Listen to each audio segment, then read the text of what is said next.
Alam nyo kaibigan, ang totoo niyan, pagod na rin ako. Pagod na ako maging mahirap. Pagod na rin akong mangarap. Ang totoo, napakarami kong plano sa buhay. Gustuhin ko mang makapag-aral, pero wala akong magawa. Kasi nga,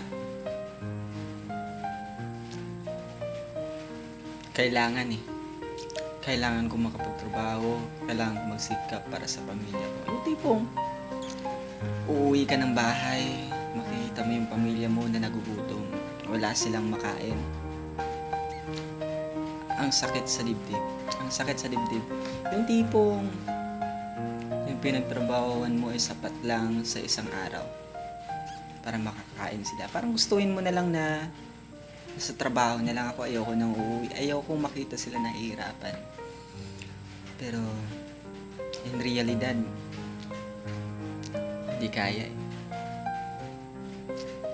Isa ako sa mga kabataan na gusto kong mangarap ng malaki.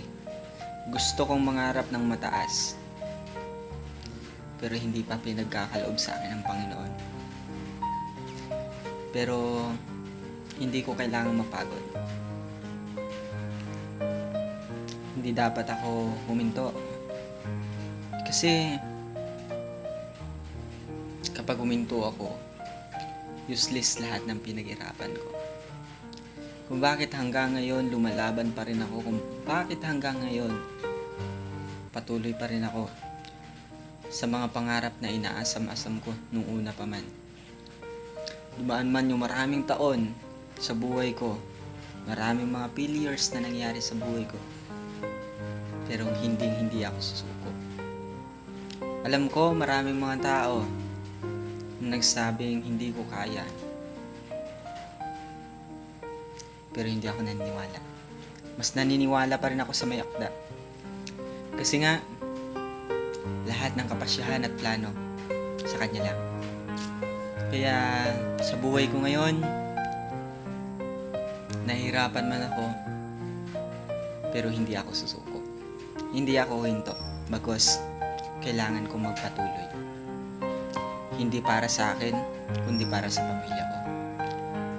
Ang laban kong to, hindi lang para sa isang tao, kundi para sa lahat at para sa pamilya ko.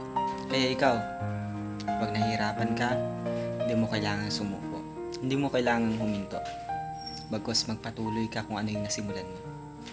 Maaring ngayon, talo ka. Malay mo, kinabukasan, ikaw naman yung panalo. Magtiwala ka lang sa Panginoon, hindi tayo iiwan. Kaya kaibigan, ang pangarap mo, isandal mo sa Panginoon, hindi ka mabibigo. Kaya sa muli, maraming salamat sa inyong panonood at suporta sa mundi nating video. Salamat! God bless you!